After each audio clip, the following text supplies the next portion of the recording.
உலகெங்கும் வாழும் எங்களின் தமிழ் பேசும் இனிய நேயர்களுக்கு எனது அன்பான வணக்கம். நான் மலேசியாவில் இருந்து ஷாமினி மாரியப்பன். நீங்கள் கேட்டுக்கொண்டிருப்பது அமுதமழை இணையதள வானொலி. நம் இணையதள வானொலியை பதிவிறக்கம் செய்ய விரும்பும் நேயர்கள் omshanti.in/am என்று தட்டச்சு செய்யலாம். அமுதமழை, இது ஆனந்தத்தின் அலை. ஆமாம் நேயர்களே, எப்படி அலைக்கடலுக்கு எல்லை இல்லையோ அதேபோல் அமுதமலையில் ஆனந்தத்திற்கும் எல்லையே இல்லை. ஒவ்வொரு வாரமும் உங்களுக்கான நேரத்தில் மலேசியாவில் இருந்து பல சுவாரஸ்யமான கருத்துக்களை உங்களோடு பகிர்ந்து கொண்டிருக்கிறோம். இந்த வாரம் இனி ஒரு விதி செய்வோம் எனும் தலைப்பின் கீழ் விதியை மதியால் வெல்லலாம் எனும் கூற்றை பற்றி தம் கருத்துக்களை பகிர்ந்து கொள்ள திருமதி லட்சுமி அவர்கள் நம்மோடு இணைந்துள்ளார்.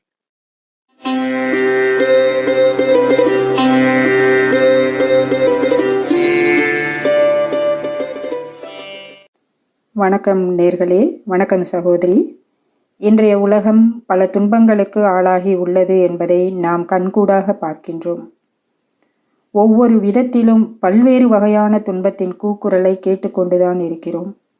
ஒவ்வொரு வீட்டிலும் சரி, ஒவ்வொருவருக்குள்ளும் சரி, ஏதோ ஒரு துன்பத்தின் மயக்கம் இருந்து கொண்டுதான் இருக்கின்றது.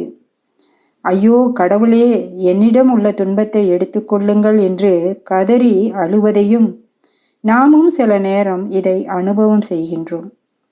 யாராவது என்னுடைய சுமையை சுமப்பார்களா அல்லது தோள் கொடுப்பார்களா என்று எதிர்பார்த்து ஏங்கி கொண்டிருக்கின்ற நேரம் இது. சிலர் அதனை பார்த்தும் பார்க்காதவர்களாகவும் கேட்டும் கேட்காதவர்களாகவும் உள்ளார்கள். ஆனால் ஒரு சிலரோ சூழ்நிலைகளை உள்வாங்கிக் கொள்ள முடியாதவர்களாக குழப்பத்துக்கும் வேதனைக்கும் உள்ளாகுவதோடு மனம் நொந்து விரக்தியிலும் உள்ளார்கள். இதற்குத்தான் ஒரு அருமையான பழைய பாடலும் ஒன்று உண்டு.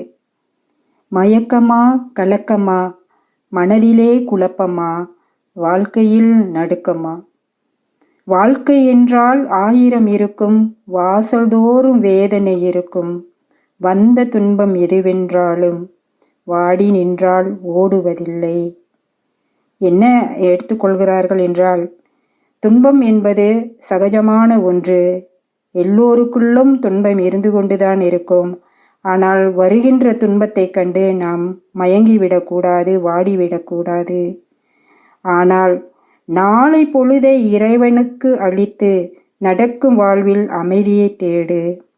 ஏனா உனக்கும் கீழே உள்ளவர் கோடி, நினைத்து பார்த்து நிம்மதி நாடு. ரொம்ப அற்புதமான வரிகளில் கவிஞர் பாடல்களை இயக்கியுள்ளார். இந்த பாடலை கேட்கும் பொழுது மனதுக்கு ஒரு ஆறுதலாக இருக்கின்றது. நாம் அனைவருமே நம்மளுடைய வாழ்க்கையில் ஏதோ ஒரு துன்பத்தை அனுபவம் செய்கின்றோம். அதை நாம் புரிந்து கொள்ள வேண்டும். நீங்கள் கேட்டுக்கொண்டிருப்பது அமுதமழை இணையதள வானொலியில் இனி ஒரு விதி செய்வோம். அன்பு நேயர்களே, ஒரு பாடலுக்கு பிறகு நாம் மீண்டும் இணைவோம். அமுதமழை, இது ஆனந்தத்தின் அலை.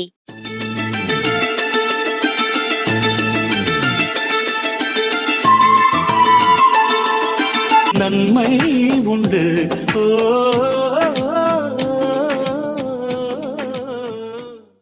நீங்கள் கேட்டுக்கொண்டிருப்பது அமுதமழை இணையதள வானொலியில் இனி ஒரு விதி செய்வோம்.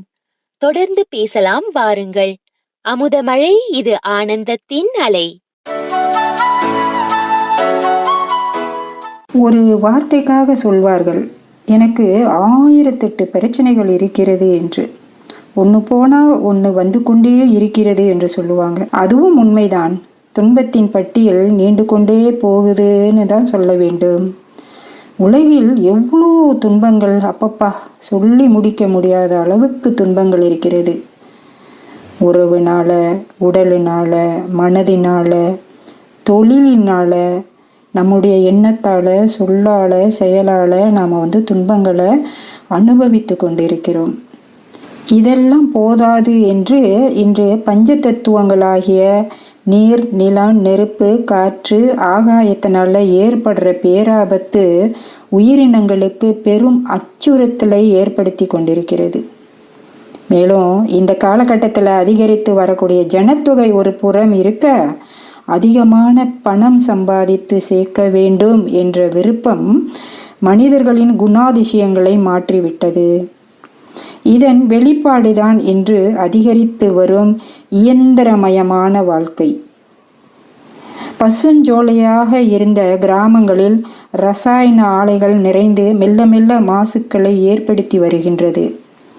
ஆலைகளில் வெளிப்படும் சுத்திகரிக்கப்படாத கழிவுகள் நதிகள் மேலும் நீரோடைகளில் கலந்து விடுவதனால் இன்று தண்ணீர் குடிப்பதற்கு பயனற்றதாக ஆகிவிட்டது. இவ்வாறு இயற்கையானது பல்வேறு விதத்தில் மாசுக்களை ஏற்படுத்துவதை பற்றி பார்க்கும் பொழுது நிச்சயமாக நமக்கு நினைக்க தோன்றுகின்றது, குரங்கின் கையில் அகப்பட்ட பூமாலை போல. மனிதர்களாகிய நம்மால் இந்த உலகம் எந்த நிலையில் உள்ளது என்பதை இப்பொழுது நம்மளால் புரிந்து கொள்ள முடிகின்றது. இயற்கையின் 5 தத்துவங்களான பூமி, நீர், காற்று, நெருப்பு மேலும் ஆகாயம் இவற்றிற்கும் மனிதனின் 5 புலன்களுக்கும் ஆழமான மற்றும் சூட்சுமமான தொடர்பு உள்ளது. கண்கள் பார்க்கும் சக்தி உடையது, காதுகள் கேட்கும் சக்தி உடையது, மூக்கு நுகரும் சக்தி உடையது, வாய் நாக்கு ருசிகளை அறியும் சக்தி உடையது, தோல் உணரும் சக்தி உடையது. இந்த 5 சக்திகளும் கூட இன்று மாசுக்களால் பாதிப்பு அடைந்துவிட்டது. இந்த நாட்களில் பெருகி வரும் நோய்களுக்கு காரணமாக இருப்பது மனித உணர்வுகளினால் வெளிப்படும் வெறுப்பு, கோபம் என்ற கொடிய நச்சு பாம்பினால் ஏற்பட்ட விஷமாகும். பொறாமை மற்றும் பகைமையின் காரணமாக சகோதரன் சகோதரனுக்கிடையே தீரா பகையும் ஏற்படுகின்றது. இப்படிப்பட்ட நிலையில் சுகமான குடும்ப சூழல், சமூக சூழல் என்பது எட்டா கனியாகவும் காணல் நீராகத்தான் தோன்றுகின்றது. அமைதி, மகிழ்ச்சி நிறைந்த சூழ்நிலை என்பது கற்பனைக்கு உரியதாகிவிட்டது. இதுதான் இன்றைய உலகின் நிலைமையாக உள்ளது. தான் ஆடாவிட்டாலும் தன் தசை ஆடும் என்பார்கள். நமக்கு ஏற்படுகின்ற பிரச்சனைகள், வேதனைகள் பத்தாது என்று நம்மை சுற்றிலும் உள்ளவர்களுக்கு ஏற்படும் கஷ்டங்கள், வேதனைகளும் நம்மை பெரிதும் கவலைக்கும் பயத்துக்கும் ஆளாக்குகின்றது.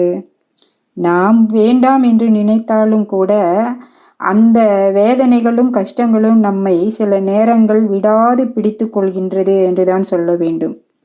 இதற்கு ஒரு சிறு கதையும் சொல்வார்கள். ஆற்றங்கரை ஓரத்தில் 2 ஆடவர்கள் பேசிக்கொண்டிருந்தார்கள். ஆற்றில் வெள்ளம் அடித்து போய்கொண்டிருந்தது.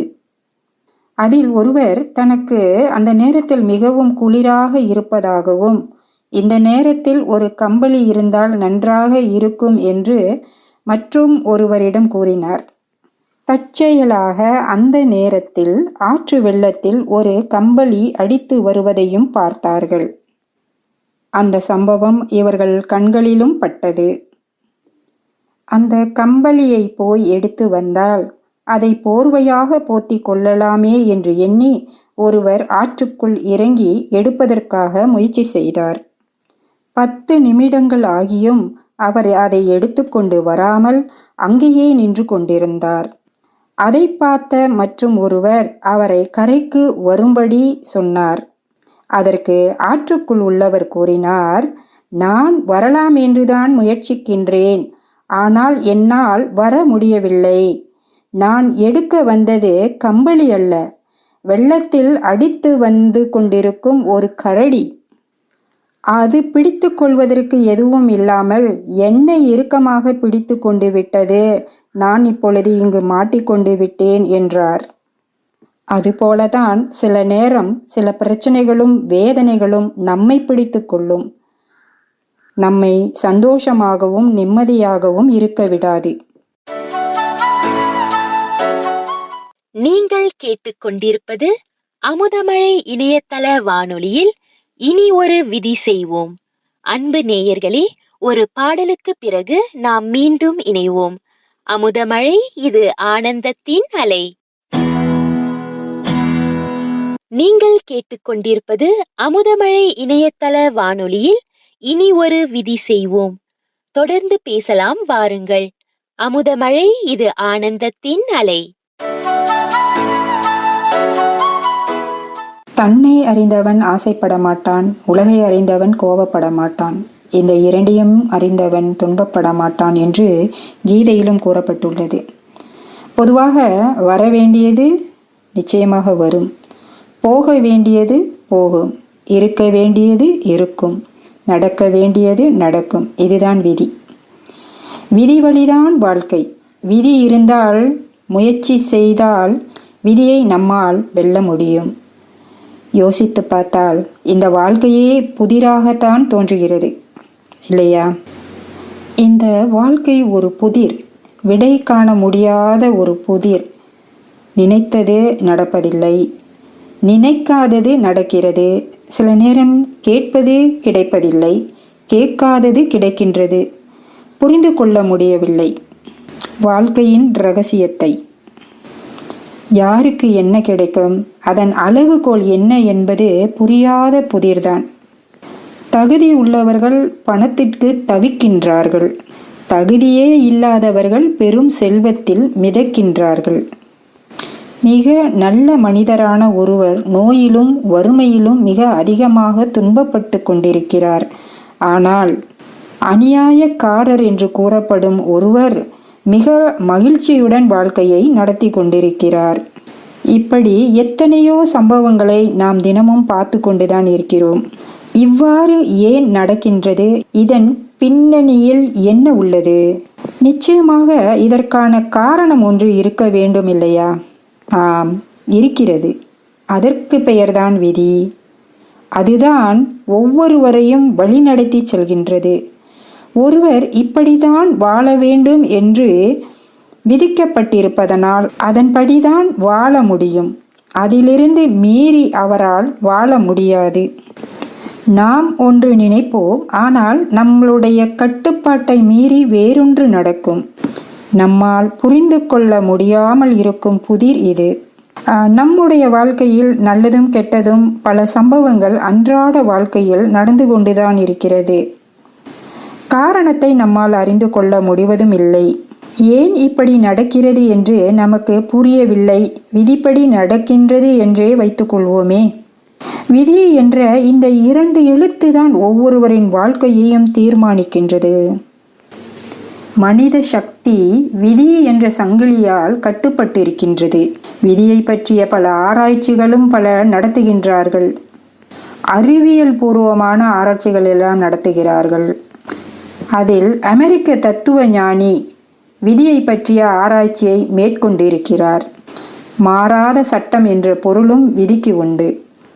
விதி என்பது சட்டம், ஒழுங்கு என்றும் சொல்லலாம். இவ்வாறு சொல்வதற்கான காரணம் விதியின் தீர்க்கத்தன்மையே.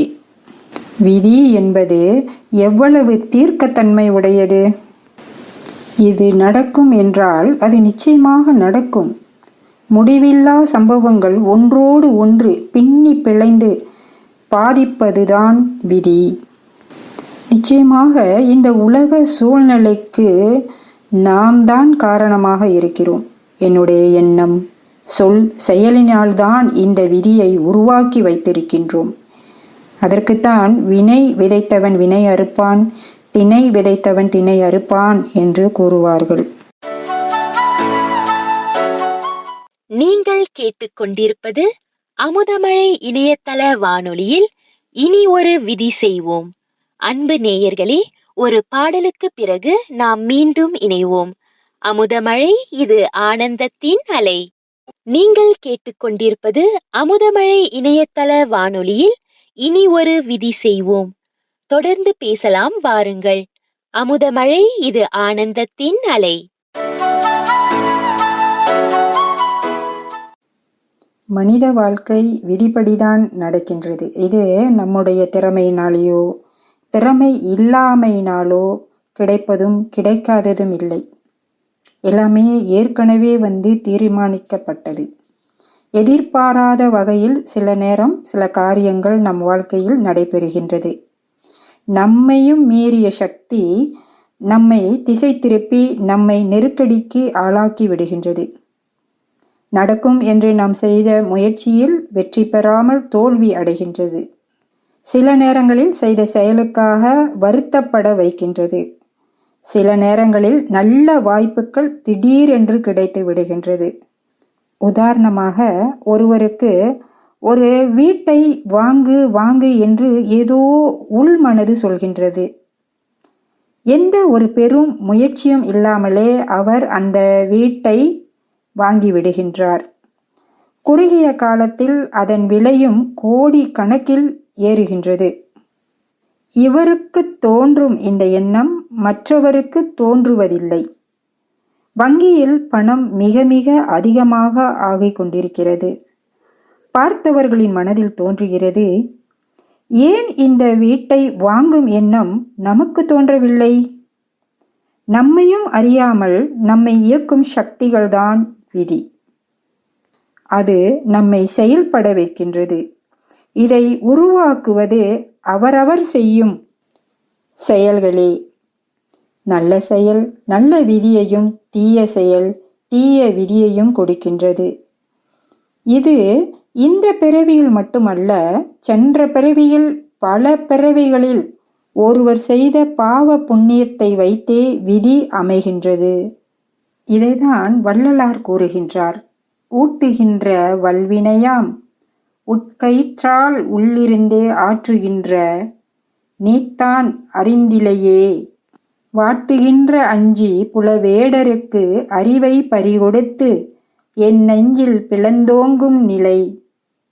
இந்த நல்ல விதி தீய விதி ஆகியவைகளையும் கடவுள் கொடுக்கவில்லை. கடவுளுக்கு இது வேலையும் இல்லை. இறை அருள் ஒருவருக்கு துன்பம் தரும் நேரத்தில் அந்த துன்பத்தை குறைக்கும், தீர்க்கும். அதை தவிர செய்யும் புண்ணியத்திற்கு நல்லதையும் செய்யும் பாவத்திற்கு கெடுதலையும் அனுபவிக்கின்றோம். இது கடவுள் கொடுப்பதல்ல, எல்லாம் அவரவரே தேடிக்கொள்வது. நீங்கள் கேட்டுக்கொண்டிருப்பது அமுதமழை இணையதள வானொலியில் இனி ஒரு விதி செய்வோம். அன்பு நேயர்களே, ஒரு பாடலுக்கு பிறகு நாம் மீண்டும் இணைவோம். அமுதமழை, இது ஆனந்தத்தின் அலை.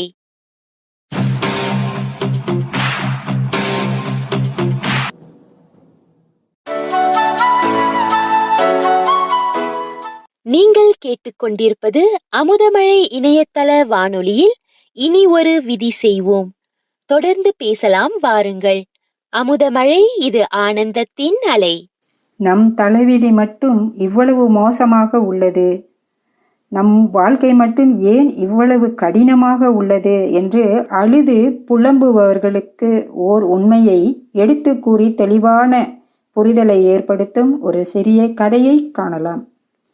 ஒரு ஊரில் செல்லதுரை என்பவர் தனது மனைவி மற்றும் 2 பிள்ளைகளுடன் வாழ்ந்து வந்தார். அவரின் முன்னோர்கள் அவருக்கென்று எதுவும் பெரிதாக சேர்த்து வைக்கவில்லை. அவர் கிடைக்கும் கூலி வேலைகளை செய்து குடும்பத்தை நடத்தி வந்தார். வசிக்க வீடு, உண்ண உணவு, உடுத்த உடை இருப்பதனால் இருப்பதை கொண்டு மகிழ்ச்சியாக வாழ்ந்து வந்தார்.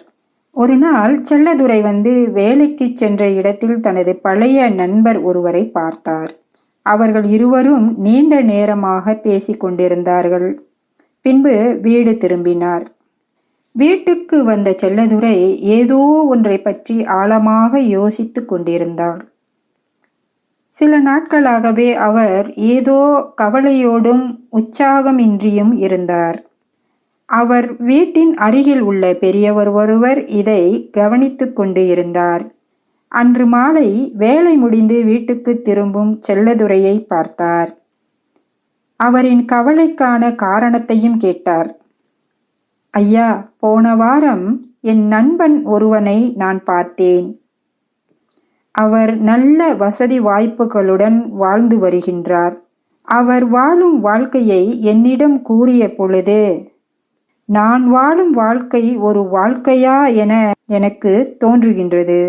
பிறந்தால் அவரைப் போல பணக்கார வீட்டில் பிள்ளையாக பிறக்க வேண்டும் என்று தோணுகின்றது. நான் ஒரு ஏழை வீட்டில் பிறந்ததனால் இப்படி கஷ்டப்படுகின்றேன்.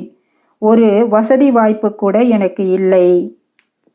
அவருடைய தலைவிதி அப்படி நன்றாக இருக்கிறது, என்னுடைய தலைவிதி இப்படி இருக்கின்றது என்று புலம்பிக் கொண்டார். எனது தலைவிதியை நினைத்து நான் மிகவும் நொந்து போய் இருக்கின்றேன். என் தலைவிதியை மாற்ற ஏதாவது வழி இருக்கிறதா ஐயா என்று கேட்டார். செல்லதுரை சொன்னதை கேட்டு பெரியவர் உடனே சிரித்தார். தம்பி, ஏற்கனவே நிச்சயிக்கப்பட்ட விதியை மாற்றுவது அந்த இறைவனுக்கே சற்று சிரமமாகத்தான் உள்ளது. இந்த உலகில் பிறக்கும் ஒவ்வொரு மனிதனுக்கும் தனது முப்பிறவியில் செய்த பாவ புண்ணியங்களுக்கு ஏற்ப, கர்ம வினைகளுக்கு ஏற்ப ஏற்படும் விளைவுகளே அவர்களின் தலைவிதியாக அமையும். அந்த தலைவிதியை அவர்கள் அனுபவித்தே ஆக வேண்டும். அதை மாற்றுவது மிகவும் கடினம். இதற்கு ஒரு சிறிய கதை ஒன்றை உனக்கு நான் கூறுகின்றேன், கேள் என்றார். இந்திரலோகத்தில் இந்திரனின் மனைவி இந்திராணி அழகிய கிளி ஒன்றை வளர்த்து வந்தார். அதை மிகவும் பாசத்துடன் வளர்த்து வந்தார். ஒரு நாள் அந்த கிளிக்கு திடீரென்று உடல் நலம் சரியில்லாமல் போனது. மிகவும் கஷ்டப்பட்டது. உடனே மருத்துவரை வரவழைத்து அந்த கிளிக்கு மருத்துவம் செய்தார் இந்திராணி. மருத்துவர் கூறினார், இது கடும் நோய்க்கு ஆளாகிவிட்டது, இதை காப்பாற்றுவது மிகவும் கடினம் என்றார். இந்த கிளி எப்பொழுது வேண்டுமானாலும் இறக்கலாம் என்றார். அதை கேட்ட இந்திராணி இந்திரனிடம் முறையிட்டார். இதற்கு இந்திரன், ஒவ்வொரு உயிரின் தலையெழுத்தையும் எழுதுபவர் பிரம்மதேவன், நாம் அவரிடம் சென்று முறையிடுவோம் என்றார். பிரம்மலோகம் சென்று கிளியின் தலையெழுத்தை மாற்றி எழுதும்படி கேட்டுக்கொண்டார். தலையெழுத்தை எழுதுபவன் நானாக இருந்தாலும் அதன் தலையெழுத்தை என்னால் மாற்ற முடியாது என்று சொன்னார். காக்கும் கடவுளான விஷ்ணுவால் அது முடியும். அனைவரும் சென்று விஷ்ணுவிடம் முறையிட்டனர். அதற்கு விஷ்ணு, உயிர்களை காக்கும் பொறுப்பு என்னுடையது என்றாலும் இந்த கிளி இப்பொழுது இறக்கும் தருவாயில் உள்ளது. எனவே இந்த கிளியை காப்பாற்ற அழிக்கும் தொழிலை செய்யும் சிவபெருமானால் மட்டுமே முடியும் என்று கூறி அனைவரும் சிவபெருமானிடம் சென்றார்கள், முறையிட்டார்கள். அதற்கு சிவபெருமான் கூறினார், அழிக்கும் தொழிலை நான் மேற்கொண்டாலும் உயிரை எடுக்கும் பொறுப்பு நான் யமதர்மரிடம் கொடுத்துள்ளேன்.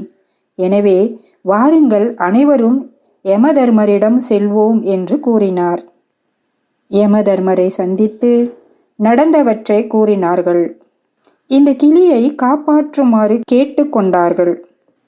அதற்கு யமதர்மர் கூறினார், எந்தெந்த உயிர் எந்தெந்த நேரத்தில் போக வேண்டும் என்றும் என்ன காரணத்தினால் போக வேண்டும் என்று ஒவ்வொரு உயிருக்கும் ஒரு ஓலைச்சுவடி உள்ளது.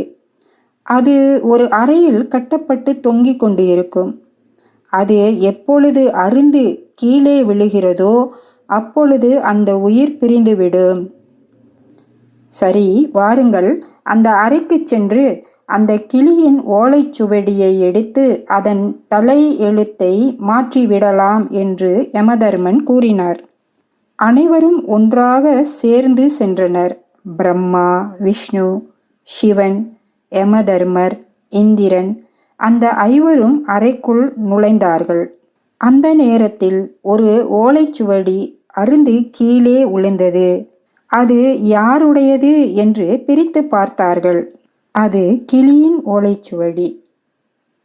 இந்த ஐவரும், அதாவது பிரம்மா, விஷ்ணு, சிவன், யமதர்மன், இந்திரன் இந்த அறைக்குள் எப்பொழுது அனைவரும் ஒன்றாக நுழைகிறார்களோ அப்பொழுது இந்த கிளியின் உயிர் பிரிந்துவிடும் என்று அதில் எழுதியிருந்தது. அந்த நேரத்திலேயே அந்த கிளியும் இறந்துவிட்டது என்று கதையை கூறி முடித்தார் பெரியவர். செல்லதுரை, பார்த்தாயா, அந்த கிளியின் தலைவிதியை மாற்ற அந்த மும்மூர்த்திகளாலும் முடியவில்லை. இதுதான் உண்மை, இதுதான் விதி. இந்த உலகத்தில் ஒரு உயிர் பிறக்கும் பொழுது முன்பு செய்த பாவ புண்ணிய கணக்கின்படி, கர்ம வினையின்படி அந்த உயிர் எப்படி வாழ வேண்டும், எதையெல்லாம் அனுபவித்தே ஆக வேண்டும் என்று தீர்மானிக்கப்படுகின்றது. அதன்படியே அந்த உயிர் இந்த உலகத்தில் வந்து மடிந்தும் விடுகின்றது. எனவே நீ உனது தலையெழுத்தை மாற்ற வேண்டும் என்று நினைப்பதை நிறுத்திவிட்டு, உனது தலைவிதியை நினைத்து புலம்புவதை நிறுத்திவிட்டு, நடப்பவை எல்லாம் நன்மைக்கே என்ற அற்புதமான வரியை மனதிலே நிறுத்தி, உன்னிடம் என்ன உள்ளதோ அதை கொண்டு திருப்தி கொள், மன நிறைவுடன் இரு. வாழ்க்கையில் முன்னேற இன்னும் என்னென்ன செய்ய வேண்டுமோ அதை மட்டும் செய்து கொண்டே இரு. அப்பொழுதே நீ எந்தவிதமான கவலையும் துயரமும் இல்லாமல் மகிழ்ச்சியுடனும் உடல் நலத்துடனும் வாழலாம் என்றார் பெரியவர். செல்லதுரைக்கு பெரிய புரிதல் ஏற்பட்டது. சந்தோஷத்துடன் திரும்பி சென்றார். இந்த கதையில் வருவது போல என்னிடம் என்ன உள்ளதோ அதை வைத்து திருப்தி அடைய வேண்டும், சந்தோஷம் அடைய வேண்டும். இப்போ நம்மிடம் என்ன உள்ளதோ அதுதான் சரியானது, அதுதான் நம்முடையது. அதை கொண்டு திருப்தி அடைய வேண்டும். மற்றும் வாழ்க்கையில் முன்னேற என்ன முயற்சி செய்ய வேண்டுமோ அதை செய்ய வேண்டும். நம் மீதும் கடவுள் மீதும் நம்பிக்கை வைக்க வேண்டும். அப்பொழுது நம் தலைவிதியும் நல்லதாக இருக்கும். கடவுளின் கடமை என்னவென்றால், யார் ஒருவர் மனமொன்றி கடவுளை நினைத்து அவர் கூறும் வழிப்படி நடப்பதற்கு முயற்சி செய்கிறார்களோ அதுவே அவருடைய வாழ்க்கையை மேம்படுத்துவதற்கான வழியாக இருக்கின்றது. இறைவன் மனிதகுல ஆத்மாக்களுக்கு கீதை ஞானத்தை அருளி அவர்களுக்கு பாதுகாப்பும் சக்தியையும் கொடுக்கின்றார். நல் வாழ்விற்கான வழியையும் காட்டுகிறார். அதன்படி வாழ்வதற்கு முயற்சிப்போம். நீங்கள் கேட்டுக்கொண்டிருப்பது அமுதமழை இணையதள வானொலியில் இனி ஒரு விதி செய்வோம். அன்பு நேயர்களே, ஒரு பாடலுக்கு பிறகு நாம் மீண்டும் இணைவோம். அமுதமழை, இது ஆனந்தத்தின் அலை.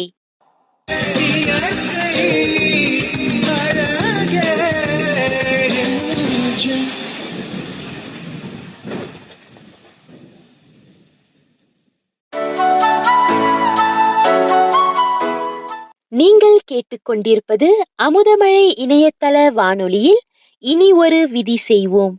தொடர்ந்து பேசலாம் வாருங்கள். அமுதமழை, இது ஆனந்தத்தின் அலை. மாற்றம் ஒன்றே என்றும் மாறாதது, மாறிக்கொண்டேதான் இருக்கும் என்பதுதான் நியதி. காலம், ஜென்ம மரணம், இரவு பகல், இளமை முதுமை, இயற்கை சூழ்நிலை, வளர்ச்சி வீழ்ச்சி என்று அனைத்தும் மாறிக்கொண்டேதான் இருக்கும் என்பதுதான் நாம் தெரிந்த விஷயம்.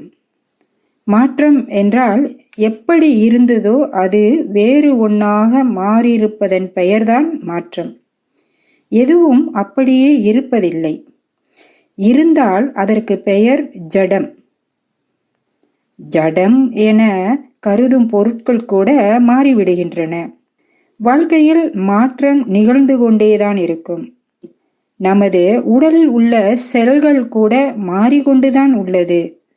உடலில் வியாதிகள் கூட மாறிக்கொண்டுதான் இருக்கும். மாறவில்லை என்றால் நாம் தான் மாற விடுவதில்லை என்றே அர்த்தம். ஒரு வியாதி வந்தால் அது அப்படியே இருக்கும் என நினைத்து கொண்டு மருந்து மாத்திரைகளை சாப்பிட்டு கொண்டே இருந்தால் வியாதி உங்களின் சிந்தனையில்தான் உள்ளதே தவிர உடலுக்கு அல்ல. அனைத்தும் தன்னைத்தான் புதுப்பித்து கொண்டு மலர்ச்சி அடைந்து கொண்டேதான் உள்ளது. மருந்து கால் மதிமுக்கால் என்பார்கள். முக்கால் பங்கான சிந்தனை திறனே மாற்றத்திற்கு அடிப்படையானது. குடிசையில இருந்து கொண்டு மாட மாளிகையில் வாழ்வதாக நினைத்தாலும் அதே சுகத்தை மனம் என்பது அனுபவிக்கத்தான் செய்யும். அதற்கு மாட மாளிகை அவசியமில்லை. மனதில் வரும் எண்ணங்களை மாற்றுங்கள். வீடு பழுதாகிவிட்டால் அதை பழுது பார்க்கும் வேலை செய்து புதுப்பிப்பது போன்று மனதையும் புதுப்பிக்க அனைவரும் தவறிவிடுகின்றோம். மனதில் வரும் எண்ணங்களுக்கு ஏற்கனவே கொடுக்கப்பட்ட நினைவையும் வேலையையும் கொடுத்து கொண்டே இருந்தால் அதற்கு போரடித்துவிடும். புளித்து போன பழைய விஷயங்களை அசை போட்டு கொண்டே பழைய உலகில் வாழ்ந்தால் நம்முன் நடக்கும் புதுமை நமக்கு தெரியாமல் போய்விடும். நம் கண்முன் விரியும் நிகழ்ச்சிகள் அனைத்தும் வாழ்க்கைதான். அதற்காக அதை மட்டுமே நினைத்து கொண்டு வாழ்ந்து கொண்டிருந்தால் வாழ்க்கையில் வசந்தம் இருக்காது. கண்ணாம் பூச்சி விளையாட்டு ஆகிவிடும். காணாமல் கண்டு எடுத்தது போன்று வாழ்க்கையில் வரும் புதுமைகளை கண்டு ஆச்சரியப்படும்படியாக ஆகிவிடும். அது மட்டும் போதுமா? மாறாக நாம் நினைத்தது அனைத்தும் நினைத்த மாதிரியே கிடைக்க நடக்க வழிதான் உண்டோ? இல்லை என்று கூறுவதற்கு இங்கு இடமில்லை என்பதுதான் பதில். புதுமை சுவாரஸ்யம் வேண்டுமா? ஆக்கப்பூர்வமாக மாற்றி யோசிங்கள் என்பதுதான் அதற்கு எளிமையான வழி. வாழ்க்கையில் தீயவை முயற்சியின்றி கிடைக்கின்றது என்றால் நல்லவை கிடைக்கவும் வாய்ப்பு உள்ளது என்றுதான் கூற முடியும். அப்படியானால் கிடைக்காதது இந்த உலகில் எதுவும் இல்லை என்பதுதான் உண்மை. நம் முன் தோன்றும் பிரச்சனைகள் வந்ததுதான். அந்த நேரத்தில் எதையும் யாராலும் மாற்ற முடியாது. ஆனால் அதையே மாற்ற அதை பார்க்கும் பார்வையை நல்லதாக மாற்றிக்கொள்வதே அந்த நேரத்தில் நம் கையில் உள்ள ஒன்று. எனவே மாற்றம் என்பது உலகின் நியதி ஆனதால் எந்த விஷயத்தையும் ஆக்கப்பூர்வமாக மாற்ற உங்கள் கண்ணோட்டத்தை மாற்றுங்கள். எந்த செலவும் இல்லாமல் அரிய பெரிய வியாதிகளின் மீது வெற்றி பெற ஒன்றை மாற்றினால் போதுமானதாகும். எந்த செலவும் இல்லாமல் அரிய பெரிய வியாதிகளின் மீது வெற்றி பெற ஒன்றை மாற்றினால் போதுமானதாகும். அதாவது ஏற்கனவே இருந்த உங்கள் வாழ்க்கை முறையினால் உருவான பிரச்சனையை, அதாவது வியாதியை மாற்ற வாழ்க்கை முறையை சற்றே மாற்றி பாருங்கள். அதிசயம் நிகழும். அவ்வளவு உறுதியாக கூறுவதன் ரகசியம் என்னவென்றால் அதன் பெயர்தான் மாற்றம். உதாரணத்திற்கு, முதுகு வலியால் அவதிப்படுபவருக்கு நீங்கள் பயன்படுத்தும் வாகனத்தை மாற்றுங்கள் என்று கூறுவது மருத்துவர்களின் வழக்கமாகும். ஏசி அறையில் பஞ்சுமெத்தையில் அழுது புரண்டாலும் பலன் இருக்காது. தன்மானத்தை வெடித்து தரையில் ஓய்வெடுத்தால் தானாக சரியாகிவிடுமே. மாற்றத்தை புரிந்து கொண்டு வாழ தவறினால் மாற்றமே நம் வாழ்க்கையை மாற்ற தவறிவிடும் என்பதே உண்மை. உலகில் 95% மக்கள் உலக மாற்றம், மற்றவர்களின் மாற்றம் பற்றி சிந்திக்கும் காரியத்தை தவிர தன்னை மாற்றவும் தன்னை பற்றி சிந்திப்பதும் இல்லை என்றே சொல்ல வேண்டும். தனக்கு வந்த பிரச்சனையை கூட தனது என எண்ணாமல் மற்றவர்களே காரணம் என்று எண்ணிக்கொண்டே காலம் கடந்து சென்று விடுகின்றது. நன்றும் தீதும் பிறர் தாரா வாரா எனும் பழமொழியை அறியாதிருக்கிறார்கள். தன் மாற்றத்தினாலேயே உலக மாற்றம் ஏற்படும் என்பதை 5% புரிந்து கொள்கிறார்கள் என்பதே இதன் உண்மையாகும். அவரவருக்கு வரும் பிரச்சனைக்கு அவரவர்களே காரணம் என்று எண்ணுவது ஒன்றே அனைத்து பிரச்சனைகளுக்கும் எளிய தீர்வாகும். உலகில் ஒரே ஒருவரை தவிர வேறு யாரையும் நீங்கள் மாற்றவே முடியாது. அவர் யாரென்றால் நீங்கள்தான். மாறியது மாறுகிறது, மாறிக்கொண்டே இருக்கும். ஒன்று மற்றொன்றை மாற்றிக்கொண்டேயும் இருக்கும். பழையன அழிந்து புதியன உருவாகுவதே மாற்றம். என்றென்றும் இளமையானது மாற்றம் ஒன்றே. மாற்றம் ஒன்றே மாறாமல் மாறும் மற்றும் மாற்றும். மாற்ற முதலில் தாக்கம் தரும், பின் தக்க ஏற்றம் தரும். வாழ்வில் நல் ஊக்கம் தரும். மாற்றம் கண்டு மதிமயங்காமல் மனதார தொடர்ந்தும் முன்னேறுங்கள். வாழ்க்கையில் இன்னலான சந்தர்ப்பங்கள் அனைவருக்கும் வரும். ஆனால் அதை மாற்றி பார்ப்பவர்களாலேயே வாழ்க்கையில் முன்னேற முடியும். நம்மோடு பல பயனுள்ள விஷயங்களை பகிர்ந்து கொண்ட திருமதி லட்சுமி அவர்களுக்கு நன்றி. இனிவரும் வாரங்களிலும் மேலும் பல சிறப்பான அங்கங்களோடு உங்களுக்கான நேரத்தில் மலேசியாவில் இருந்து உங்களை சந்திக்க உள்ளோம். எங்களுடன் இணைய மறவாதீர்கள். இதுவரை விடைபெற்றுக் கொள்வது நான் ஷாமினி மாரியப்பன். நன்றி நேயர்களே, மீண்டும் சந்திப்போம்.